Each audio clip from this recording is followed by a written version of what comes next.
Salut à tous, donc je vous présente le Bosch professionnel en 12 volts, donc c'est le laser GLL 380. C'est le CG c'est pour green, donc c'est la version vert, il existe aussi en version rouge.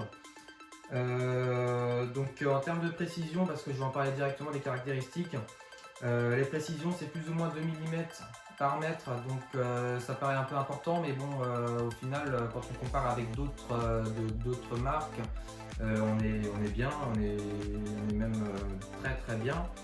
En tout cas, ce sera suffisant pour tout ce qui est dans la construction.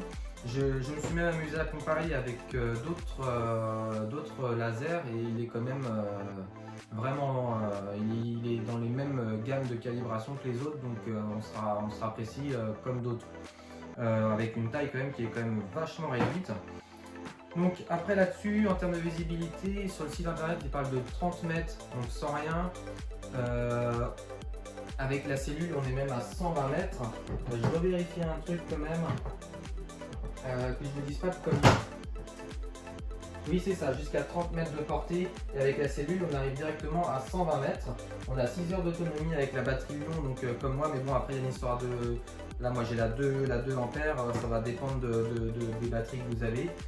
Ça va aussi dépendre de si vous mettez des piles, parce que vous pouvez l'équiper avec 4 piles AA dedans, donc moi j'ai pas ce kit là. Après il faut savoir que la batterie vous allez être vachement limité. Moi je souhaitais pas ça, je préférais vraiment prendre les batteries, surtout qu'en 12 volts ils ont quand même d'autres appareils qui sont assez intéressants.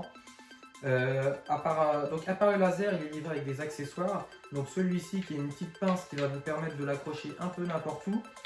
Ce qui va vraiment être pratique pour, par exemple, si vous faites du raillage, vous allez pouvoir l'accrocher sur le rail au mur par exemple, le pincer, et après en fait ça va venir se clipper tout bêtement dessus. Tac, bon je vais pas aller jusqu'au bout, et vous allez forcément pouvoir mettre le laser. Je vais vous montrer ça, parce que tous ces petits accessoires sont quand même vachement importants pour le laser. Le laser, vous pouvez le visser dessus, voilà. Et puis après, là, soit vous mettez donc l'accessoire que je vous montrais, et là, il y a des petits aimants, vous pouvez les monter un peu n'importe où. Et ça, c'est ultra intéressant, toujours comme je vous dis, pour faire du raillage, par exemple, si vous faites des placots, des choses comme ça. Après, ça vous servira dans tout autre métier et toute autre fonction. Et ce petit trépied, alors je ne sais pas comment on l'appelle exactement, est quand même vachement intéressant. Si vous avez besoin, forcément c'est réglable. Vous pouvez régler en hauteur comme vous souhaitez, verrouiller tout ça. C'est presque l'outil indispensable pour le laser. Vous avez donc la petite mire qui peut être pratique si vous faites par exemple du béton, des choses comme ça. Après, donc pour parler vraiment de l'appareil en lui-même, de ses fonctions, donc vous l'allumez. Vous avez les différentes possibilités de changer. Donc là, forcément, il y a des niveaux. Vous voyez, il bip si je suis plus de niveau. Là, voilà, il est de nouveau de niveau, donc il ne bip plus. Vous avez l'horizontal, comme on l'a vu, le vertical, l'autre vertical, donc qui va permettre d'être aussi en équerre. Donc ça, c'est vraiment le tip top pour pouvoir faire des travaux et être sûr d'être au bon équerrage. Et donc le dernier, vous avez la possibilité de mettre soit les trois ensemble, soit un seul vertical, soit les deux à l'équerre ou les trois ensemble. Après, en termes de fonction, vous pouvez le verrouiller aussi, ce qui est pratique si vous avez besoin de faire dans des pentes avec une inclinaison. Vous avez besoin de recopier ça par exemple, c'est quand même vachement pratique. Vous pourrez l'équiper d'un trépied comme un appareil photo, exactement comme un appareil photo. Vous avez la petite vis derrière qui va vous permettre de le visser sur n'importe quel trépied d'appareil photo. C'est le même embout de vissage. Vous pourrez donc le visser sur son petit socle. Mis à part donc tous ces petits gadgets, vous avez donc des petits voyants ici. Donc la possibilité, donc le voyant, le témoin de charge. Donc là par exemple je passe au orange. Le cal, donc ça veut dire si c'est un témoin qui va s'allumer si vous le faites tomber un jour ou l'autre, ou si vous l'utilisez dans des conditions trop froides, ou si tout simplement au bout d'un moment vous savez vous serez obligé de le recalibrer. Donc si vous êtes obligé de recalibrer, dans tous les cas ça voudra dire que attention, peut-être que le niveau n'est plus calibré comme il faut, donc il faudra le refaire régler. Donc je ne sais pas si c'est vous à vous de le faire ou par chez Bosch. Et là, le petit témoin qui indique tout simplement que je suis verrouillé, donc ça veut dire que je ne suis pas de niveau. Forcément, dès que je vais mettre de niveau, il va s'éteindre. Donc là, je ne suis pas de niveau. Voilà. Après, les deux boutons. Donc ce bouton-là, c'est pour la cellule, parce qu'il va faire des choses spéciales. En fait, avec le laser, ça va scintiller en fait plus que autre chose. Mais c'est uniquement avec la cellule. Le bouton donc, qui va permettre d'activer le Bluetooth, je vais vous montrer ça tout de suite. Pour l'utiliser donc avec l'application qui va vous permettre de faire quasiment la même chose que ça, mais vous allez pouvoir avoir le compte rendu en fait. Je vais vous montrer du calme, justement des petites erreurs qui auraient pu se passer. Voilà, donc pour ce qui est de cet appareil, je pense qu'on a pas mal fait le tour. Vous avez le gros bouton rouge ici que je ne vous ai pas montré, mais forcément c'est allumer, éteindre.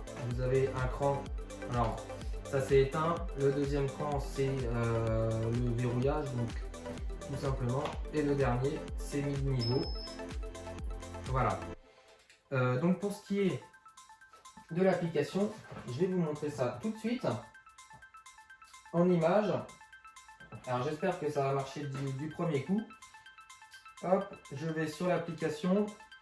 Donc là, je sais pas, faut que je me reconnecte, je pense. Là, j'attends de me reconnecter. Voilà, je vais retrouver. Je suis connecté, je crois. Et peut-être que voilà, c'est bon, je l'ai. Donc là, j'ai mon laser. Je vais donc avoir la première possibilité, ça va être de choisir, forcément, comme je vous disais, la possibilité de choisir le horizontal, le vertical, l'éclairage et les 3 traits. Voilà, de l'allumer ou tout simplement de mettre en veille. Voilà pour X truc. Et le mode de réception, je vais pouvoir activer ou désactiver, mais ça c'est des boutons qui existent déjà sur l'appareil. En fait, tout ça c'est des boutons qui existent déjà sur l'appareil, sauf la possibilité de le mettre en veille. Bon, ça c'est pas, selon moi c'est pas utile. Pilotage RM3, alors ça c'est une fonction qu'on ne peut pas utiliser tout de suite parce que je n'ai pas c'est un gadget en plus, il faut ajouter. Alors pour cet appareil là ça sert moins, pour d'autres ça servira plus. Vous verrez aussi, là je vous ai pas montré au-dessus, donc les voyants, donc les témoins. Donc là je vais verrouiller par exemple voilà, là je l'ai verrouillé, j'ai verrouillé donc le nivellement automatique, et là je le réactive. Vous avez le témoin de batterie qui vous dit, là je sais même pas, mais il me dit même je suis à 43% de batterie. La possibilité de choisir la puissance du laser, donc là il se met en normal. Je vais pouvoir le baisser ou l'augmenter, ce qui va me permettre de préserver la durabilité de vie de la batterie. Donc là, comme le témoin, donc qui s'appelle ça le cal, c'est la fonction qui enregistre tous les facteurs susceptibles d'influencer sur le calibrage. Donc il y a la température, pour cause alors faut y aller quand même, ils disent à moins 20 à plus 70 degrés. Maintenant il faut savoir le choc, donc moi il n'a jamais eu de choc. Et l'intervalle, alors on va voir, c'est le contrôle de précision préconisé qui est déplacé. Voilà, le dernier contrôle de précision. Voilà, vous avez la date de presque quand je l'ai acheté. Voilà. Et bon, les paramètres de l'application, là vous n'avez rien de très pratique. Le signal sonore, alors tiens, on va essayer de le désactiver pour voir. Hop. Là vous voyez, maintenant il fait plus de bruit. Donc pour ceux que ça agace le bruit, et ben vous avez cette fonction là qui vous permet de désactiver le bruit. Et alors Track My Tool, ça je vais pas l'enlever, je ne sais pas ce que c'est, mais je vais pas l'enlever. Voilà. En tout cas, sachez noter un truc sur ce paramètre contrôle, parce que je l'ai déjà mis, moi je le mets tout le temps en puissance max et il revient tout le temps en normal. Donc on va voir d'ailleurs si j'éteins. Donc là forcément je n'ai plus le laser. Je vais rallumer et là vous voyez il se remet à piper, donc il n'enregistre pas en fait les données qu'on lui demande. Les données, donc il faudra retourner sur l'application pour l'utiliser. Voilà, donc pour ce qui est de l'application, en termes de excusez-moi,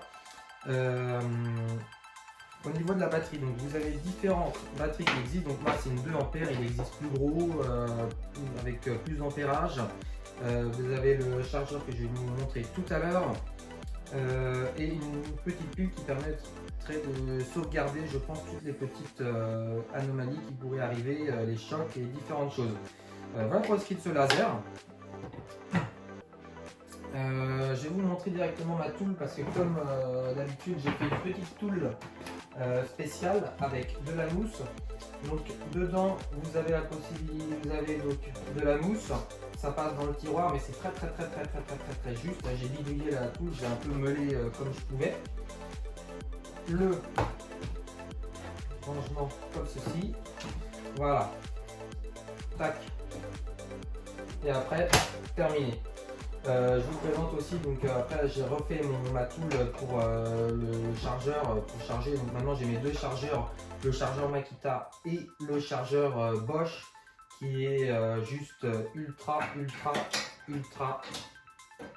pratique. Donc voilà pour ce qui est de ma boîte de chargement actuelle. Voilà. En tout cas, n'hésitez pas, je vais vous laisser sur ça, mais en tout cas n'hésitez pas à laisser des commentaires, des pouces j'aime et surtout de vous abonner, ça fera toujours très plaisir et ça me motive encore plus à faire des vidéos. Voilà, en tout cas je vous laisse maintenant parce que sinon ça va être trop long. À bientôt et à la prochaine vidéo.